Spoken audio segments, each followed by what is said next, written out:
1절로 11절 저와 여러분들이 한 절씩 교독하시고 11절 다 함께 읽겠습니다. 그러므로 우리가 믿음으로 의롭다 하심을 받았으니 우리 주 예수 그리스도로 말미암아 하나님과 화평을 누리자. 또한 그로 말미암아 우리가 믿음으로써 있는 이 은혜에 들어감을 얻었으며 하나님의 영광을 바라고 즐거워하느니라. 다만 이뿐 아니라 우리가 환난 중에도 즐거워하나니 이는 환난은 인내를, 인내는 연단은 소망을 이루는 줄 알미로다. 소망이 우리를 부끄럽게 하지 아니함은 우리에게 주신 성령으로 말미암아 하나님의 사랑이 우리 마음에 부은 바 됨이니 우리가 아직 연약할 때에 기약대로 그리스도께서 경건하지 않은 자를 위하여 죽으셨다. 의인을 위하여 죽는 자가 쉽지 않고 선인을 위하여 용감히 죽는 자가 혹 있거니와 우리가 아직 죄인되었을 때에 그리스도께서 우리를 위하여 죽으심으로 하나님께서 우리에 대한 자기의 사랑을 확증하시느니라. 그러면 이제 우리가 그의 피로 말미암아 의롭다 하심을 받았으니 더욱 그로 말미암아 진노하심에서 구원을 받을 것이니 곧 우리가 원수 되었을 때에 그의 아들의 죽으심으로 말미암아 하나님과 화목하게 되었은즉 화목하게 된 자로 더욱 그의 살아나심으로 말미암아 구원을 받을 것이니라. 함께 읽으시겠습니다. 그뿐 아니라 이제 우리로 화목하게 하신 우리 주 예수 그리스도로 말미암아 하나님 안에서 또한 즐거워하느니라. 아멘. 오늘은 동시 어린이들 시 동시 한 편 소개해 드리면서 시작하겠습니다. 화면으로도 준비를 했는데요. 제목은 다툰 날입니다. 다툰 날, 한 걸음 두 걸음 가다가 뒤돌아보고 다시 노나봐라. 한 발짝 두 발짝 가다가 또 돌아보고 왜 안 부르지? 아동문학 작가 오은영 시인의 다툰 날입니다. 이 시도 그림도 오은영 시인의 작품인데요. 친구 사이인 두 아이가 이유는 잘 모르겠지만 서로 말다툼을 했습니다. 그 중에 한 친구가 집에 갈래? 했어요. 그랬더니 다른 한 친구도 그럼 나도 갈래? 하고 서로 등을 돌렸습니다. 그런데 채 몇 발짝 가지도 않았는데 귀를 쫑긋 세웁니다. 혹시 날 불러주지 않을까? 왜 안 부르지? 더 놀고 싶은데. 아이의 아쉬움과 후회의 그 마음의 소리가 들리는 듯한 작품입니다. 한국의 초등학교 2학년 교과서에도 실려있는 이 동시는요, 아이들의 순수한 마음을 엿볼 수 있게 해줍니다. 우리가 아이들을 다 키워봐서 알지만 아이들은요, 서로 말다툼을 하다가도 곧잘 화해를 합니다. 한국의 유명한 어린이 정신과 심리 상담 전문 의사, 여러분도 다 아실 오은영 박사. 이 시를 쓴 시인과 이름은 같지만 동명이인입니다. 각각 다른 사람인데요. 국민 멘토라는 별명을 가진 이 오은영 박사는 아이들의 이러한 빠른 화해 방식을 우리 어른들도 배울 필요가 있다라고 가르쳐 줍니다. 어른들은 화해를 어려워합니다. 망설이지요. 그런데 아이들은요, 금방 화해합니다. 그 이유는 아이들은 갈등을 오래 담아두지 않기 때문입니다. 장난감 가지고 다투다가 10분만 지나도 야 여기 봐 개미가 모여있다 라고 하면서 서로 불러서 또 화해하고 금방 잘 놉니다. 그런데 우리 어른들은 갈등을요 차곡차곡 쌓아둡니다. 누적해 둡니다. 저 인간 이번에도 그랬고 전에도 그랬고 항상 그런 인간이야. 그렇게 감정을 저축하듯이요, 차곡차곡 쌓아둡니다. 아이들은 또 자신의 감정 표현에 솔직합니다. 나 기분 나빠, 나 슬퍼, 나 마음 아파, 이렇게 아이 메시지로 정직하게 자신의 감정을 잘 이야기해요. 그렇게 감정을 솔직하게 표현하고 몇 발짝 갔다가 금방 돌이킵니다. 화해합니다. 내가 미안해, 내가 잘못했어, 다시는 그러지 않을게, 우리 또 놀자, 이렇게 서로 화해하고 받아줍니다. 그에 비해서 우리 어른들은 감정 표현에 솔직하기보다는 아무 말 안 하고 침묵하거나 모른 척하거나 그리고 무시하거나 심지어 그저 관계의 단절까지 가는 경우도 생기지요. 그런 이유들은 아이들은요, 이 에고가 유연하기 때문이라고 합니다.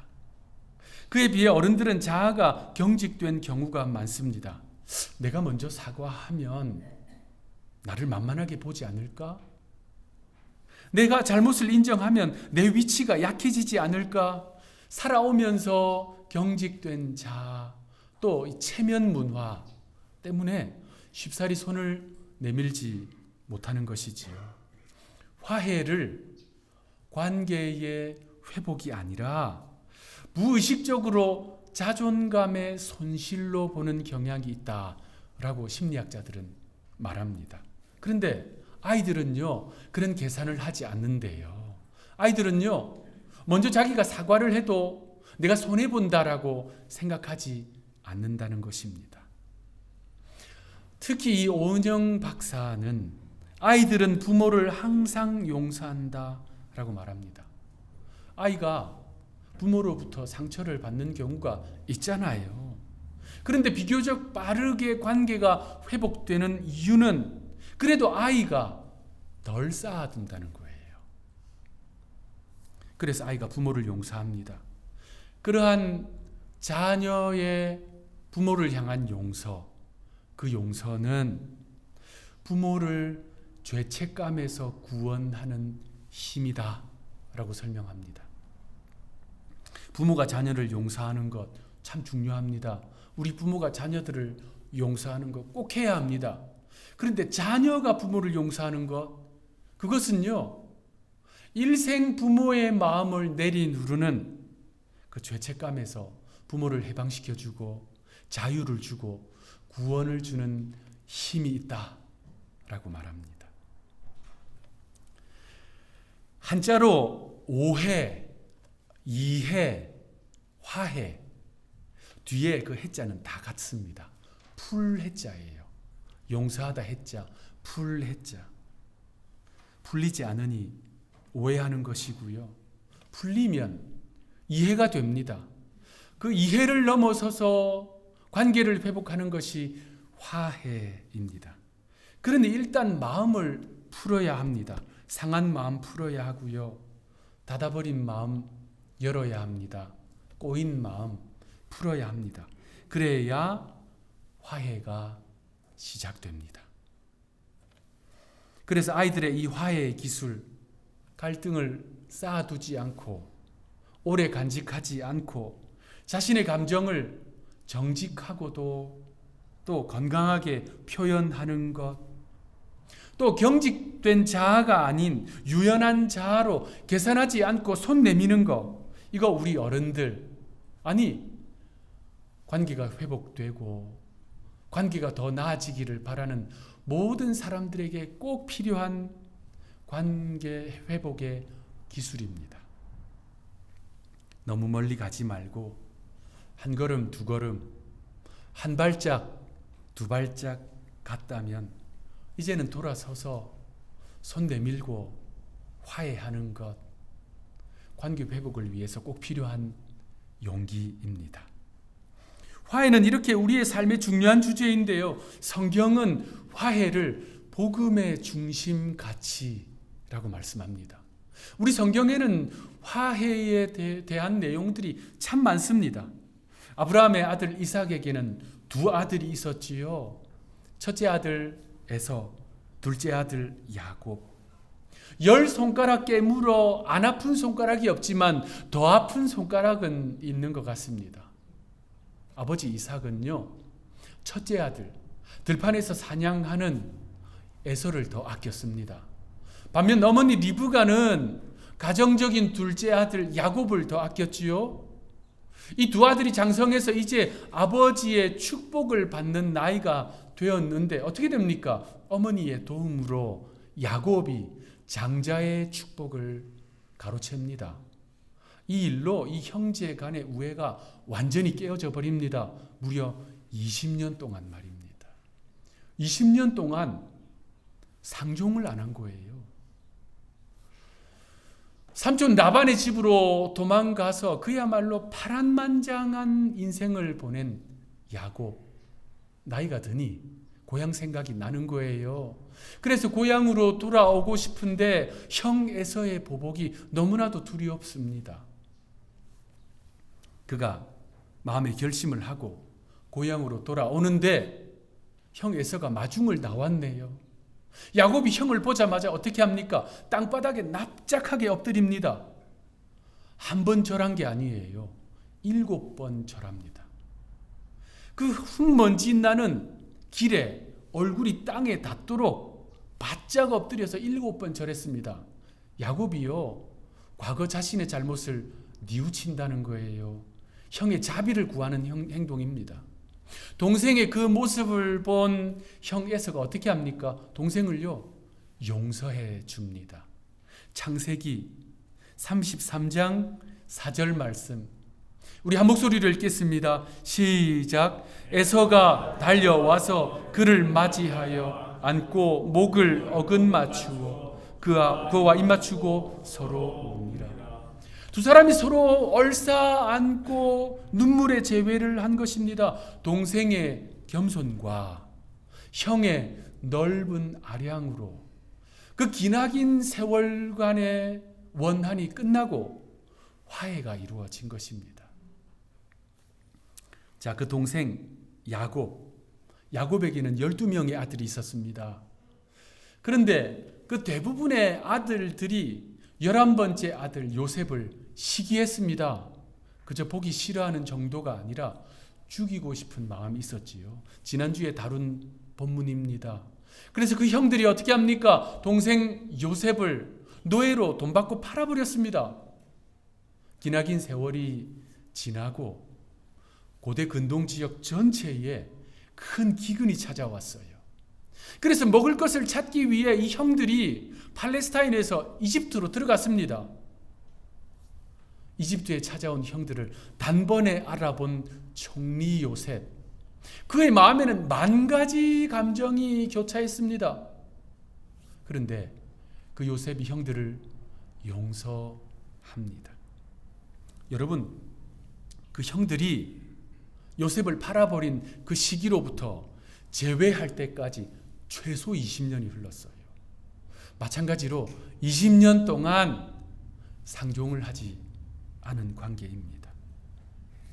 그 기나긴 원한과 죄책감, 갈등과 아픔, 그 세월이요, 화해로 마무리되었습니다.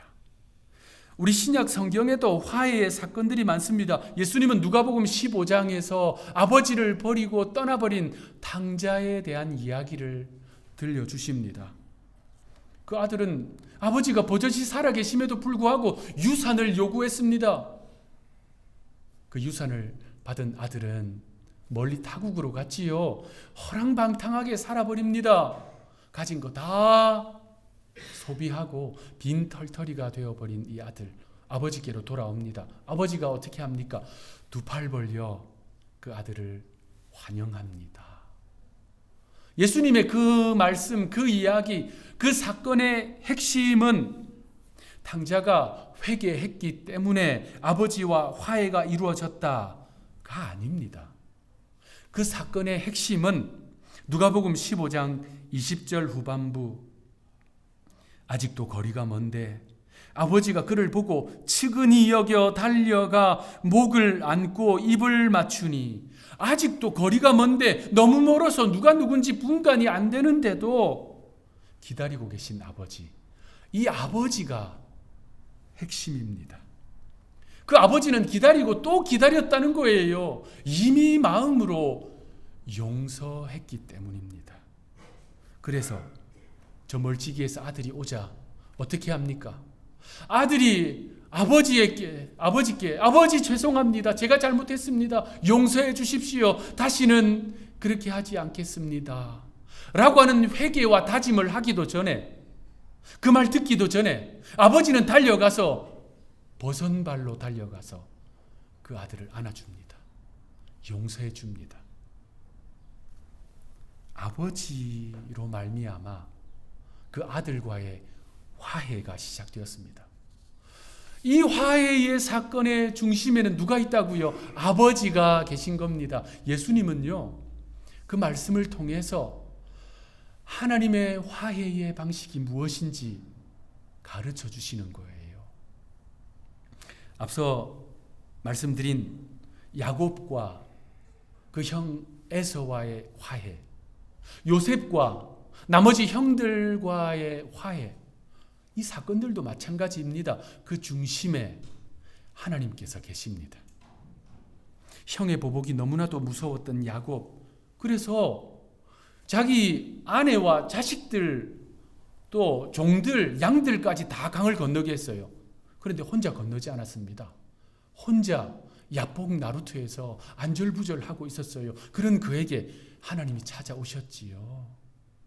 야곱에게 용기를 주셨습니다. 복을 약속해 주셨어요. 그래서 야곱이 그 땅의 이름을 지어 붙였습니다. 브니엘이라고 붙였어요. 브니엘, 하나님의 얼굴. 하나님이 찾아오셨기 때문에, 하나님이 야곱을 만나 주셨기 때문에 화해가 시작된 것입니다. 요셉도 마찬가지예요.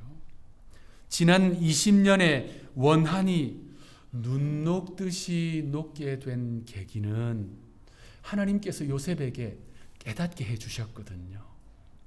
그가 겪었던 그 고난의 세월이 자신의 인생의 걸림돌이 아니라 하나님이 주시는 형통으로 나아가는 디딤돌이라는 사실을 깨닫게 해주셨거든요. 여러분, 화해는 더 잘못한 사람에게서 시작되지 않습니다. 화해는 더 사랑하는 사람에게서 시작됩니다. 그래서 누가 더 잘못했는가를 따지고 있는 한 결코 화해는 시작되지 않습니다. 우리 예수님이요, 그거 몸소 보여주셨습니다. 베드로, 누굽니까? 예수님을 3번이나 모른다, 부인하고 저주까지 한 제자 아닙니까? 부활하신 예수님께서 베드로에게 찾아오셨어요. 예수님이 베드로에게 물으셨지요. 베드로야, 네가 어떻게 나를 배반할 수 있느냐? 수제자란 자가 어떻게 그렇게 할 수 있느냐? 다른 사람 다 주를 버려도 나는 결코 주님을 버리지 않겠습니다 라고 호언장담한 네가 아니냐라고 주님께서 베드로를 따끔하게 책망하시고, 너 또 그럴 거냐? 라고 주님이 물으셨나요? 우리 주님 딱 한 가지 물으셨어요. 베드로야, 네가 나를 사랑하느냐? 예수님 그거 3번 물어보셨어요. 왜냐하면 베드로가 3번 부인했거든요. 3번 물어보신 이유는 베드로 마음 힘들라고 물어보신 것이 아닙니다. 3번 부인한 그 베드로, 이 은혜의 3번의 질문으로 베드로 안에 마치 꺼져버린 듯한 예수님을 향한 그 사랑의 불길이 다시 일어날 수 있도록 해주신 것입니다. 먼저 사랑하고 더 사랑하고 끝까지 사랑한 예수님으로 화해가 시작된 것입니다. 그래서 더 잘못한 사람에게서 화해가 시작되지 않아요. 더 사랑하는 사람에게서 화해가 시작됩니다. 예수님 그 일 이루신 거거든요. 그래서 구약의 수많은 선지자들은 장차 오실 메시아, 장차 오실 하나님의 그 보내심을 받은 구원자, 그분은 화해를 이루실 분이다라고 예언하고 또 예언했습니다. 선지자 미가는요, 미가 5장에서 유다 지파 베들레헴에서 태어나실 그 메시아, 그분을 평강이라고 불렀습니다. 샬롬이라고 부른 거예요. 또 선지자 스가랴는 스가랴 9장에서 나귀 새끼를 타고 입성하실 그 왕, 그분을 화평이라고 불렀습니다. 예수님 탄생하시기 600년 전이에요. 그 선지자들은 장차 오실 예수님은 샬롬이다, 평강이다, 화평이다 라고 불렀습니다. 이사야 선지자는 특히 처녀를 통해서 태어나실 그 메시아를 이렇게 예언했습니다. 이사야 9장 6절, 아주 유명한 말씀이지요. 우리 한 목소리로 읽겠습니다. 시작. 이는 한 아기가 우리에게 낳고 한 아들을 우리에게 주신 바 되었는데 그의 어깨에는 정사를 메었고 그의 이름은 영존하시는 아버지라 평강의 왕이라 할 것입니다. 장차 오실 그분이 누구냐면요, 평강의 왕. 그 평강의 왕이 통치하시는 나라, 하나님의 나라는 하나님과 사람, 사람과 사람 사이에 깨어진 모든 관계를 화목하게 하시는 샬롬의 나라라 라고 말씀하는 겁니다. 이사야 선지자는요, 거기서 더 나아가 그 왕이 오시면 징계를 받을 것인데, 이사야는 예수님 탄생 700년 전의 사람입니다. 그 왕이 오시면 징계를 받으실 것인데, 그가 징계를 받음으로 우리가 평화를 누리고, 그가 채찍에 맞음으로 우리가 나음을 입었도다. 그 메시아가 오시는 이유, 왕으로 오시는데 그분이 징계를 받으신대요. 그 목적이 뭐라고요? 우리로 하여금 평화를 누리라고. 하나님과의 평화, 사람과의 평화. 여러분, 신약 성경은 그것을 더 확실하게 이렇게 선포하고 있습니다. 에베소서 2장 14절에서 16절 말씀, 우리 한 목소리로 읽겠습니다. 시작. 그는 우리의 화평이신지라 둘로 하나를 만드사 원수된 것 곧 중간에 막힌 담을 자기 육체로 허시고 법조문으로 된 계명을 율법을 폐하셨으니 이는 이 둘로 자기 안에서 한 새 사람을 지어 화평하게 하시고 또 십자가로 한 몸으로 하나님과 화목하게 하려 하심이라. 원수된 것을 십자가로 소멸하시고, 우리 예수님께서 이 땅에 오셔서 짊어지신 그 십자가, 그 주님의 사역 가운데, 공생의 가운데 가장 중요하고 극적인 그 사건, 그 십자가의 목적이 뭐라고요? 하나님과 죄인된 우리 화목하게 하려고, 화해하게 하려고, 깨어진 그 관계 다시 화목하게 해주시기 위해, 그것이 십자가의 목적인 것입니다. 골로새서는 이 사실을 더 힘주어 선포합니다. 골로새서 1장 20절, 그의 십자가의 피로 화평을 이루사 만물 곧 땅에 있는 것들이나 하늘에 있는 것들이 그로 말미암아 자기와 화목하게 되기를 기뻐하심이라.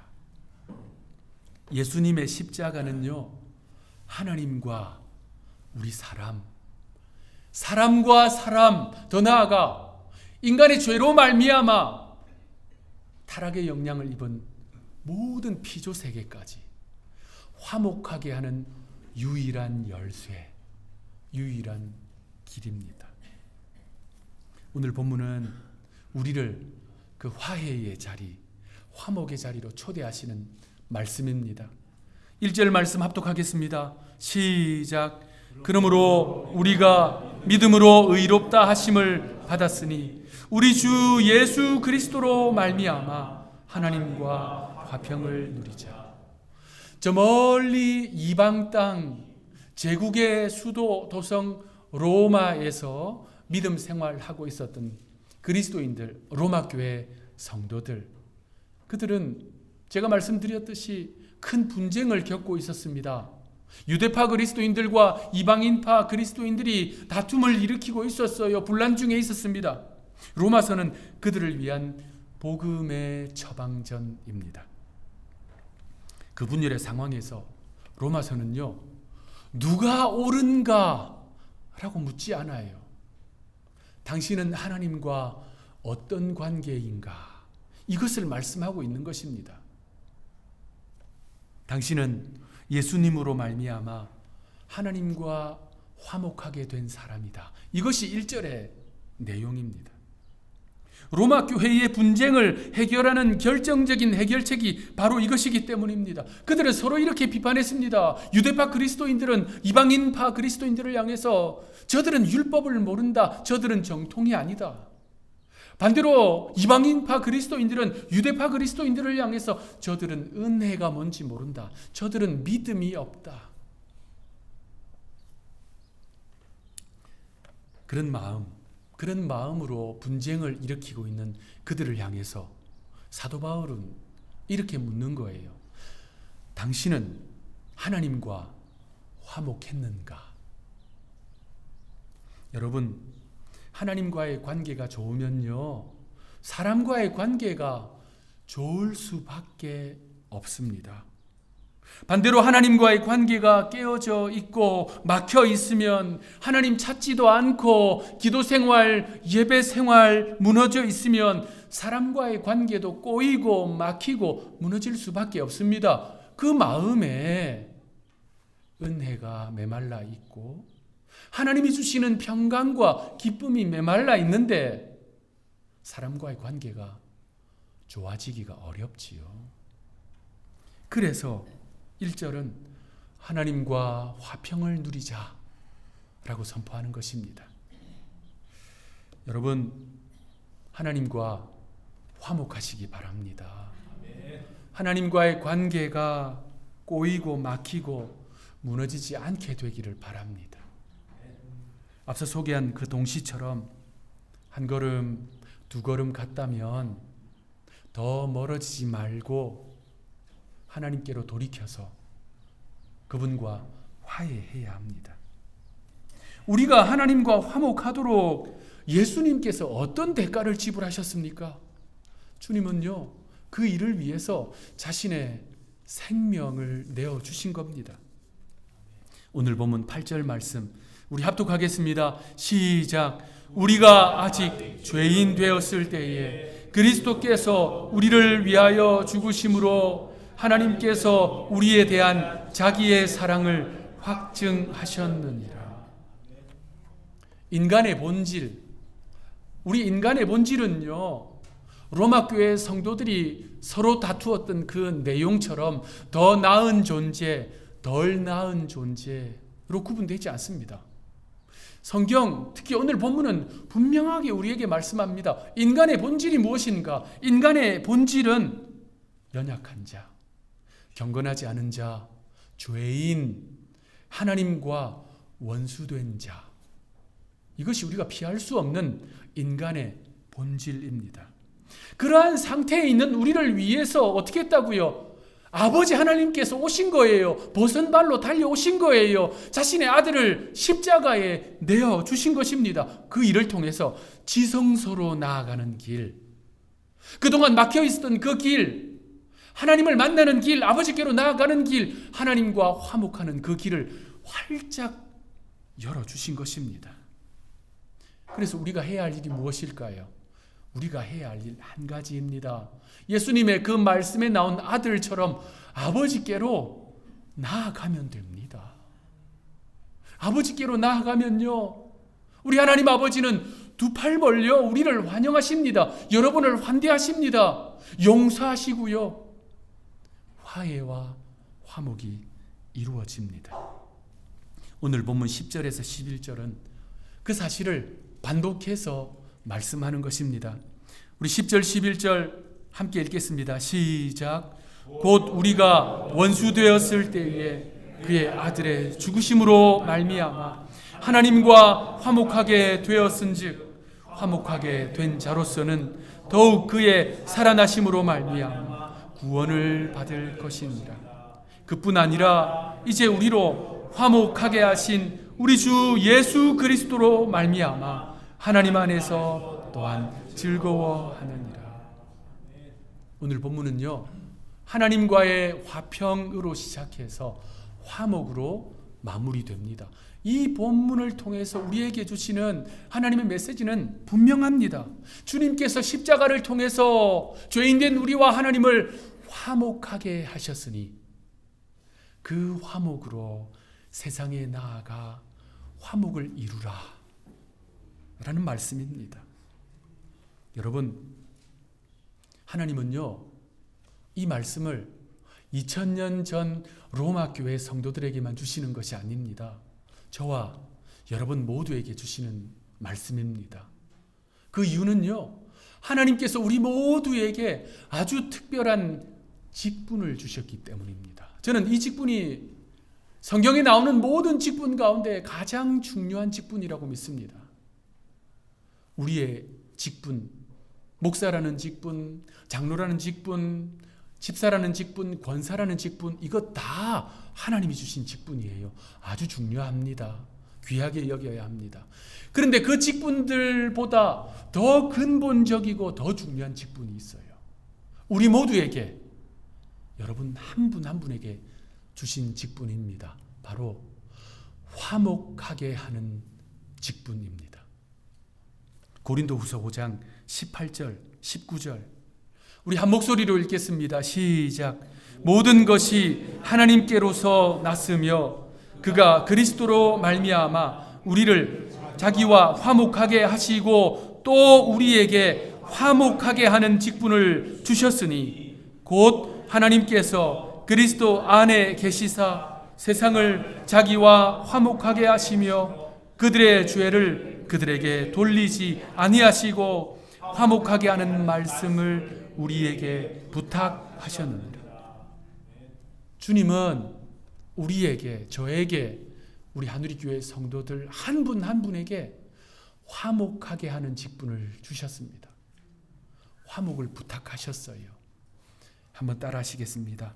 하나님은 나에게 화목하게 하는 직분을 주셨습니다. 여러분 믿으십니까? 이 시간에 앞뒤 좌우에 계신 분들에게 하나님은 당신에게 화목하게 하는 직분을 주셨습니다. 선포하시겠습니다.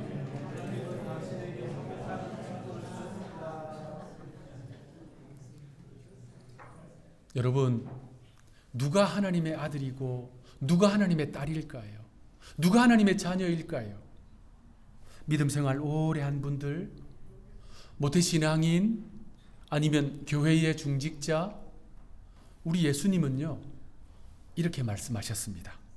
마태복음 5장 9절 화평하게 하는 자는 복이 있나니 그들이 하나님의 아들이라 하나님의 딸이라 일컬음을 받을 것이며, 화평하게 하는 자, 하나님과 화목하고 그 화목으로 사람들 사이에서 화평을 만드는 사람, 화목하게 하는 사람, 화해하는 사람, 그가 하나님의 아들, 하나님의 딸이라고 누가 말씀하셨다고요?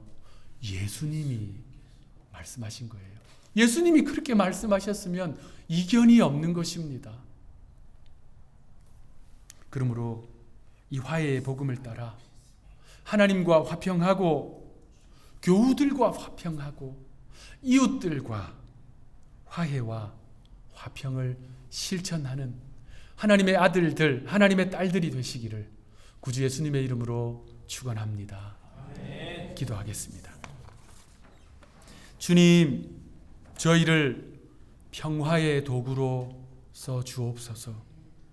미움이 있는 곳에 사랑을, 다툼이 있는 곳에 용서를, 분열이 있는 곳에 일치를, 의심이 있는 곳에 믿음을, 절망이 있는 곳에 소망을, 어둠이 있는 곳에 빛을, 슬픔이 있는 곳에 기쁨을 가져가게 하옵소서.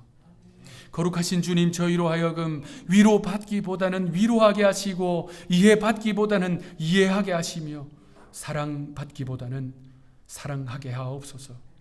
주는 것이 받는 것보다 더 복되며 용서하는 것이 용서받는 길이며 죽음으로써 영원한 생명을 얻는 이 구원의 진리를 따라 늘 살아가게 하옵소서. 우리 앞서 이 화해의 복음을 따라 살아간 믿음의 사람의 이 기도가 우리 모두의 기도가 되게 하옵소서. 주님, 간구합니다. 우리 한우리 교회가 화목하게 하옵소서. 우리 한우리의 공동체 사랑, 희락, 화평, 인내 공동체가 화목하게 하옵소서. 우리 성도들의 가정마다 화목하게 하옵소서. 화목하게 하는 직분을 주셨사오니 더 사랑하는 자로서 화해의 사도들로 살아가는 저희들 되게 하옵소서. 십자가에서 그 화해를 이루신 우리 구주 예수님의 이름으로 간절히 기도하옵나이다.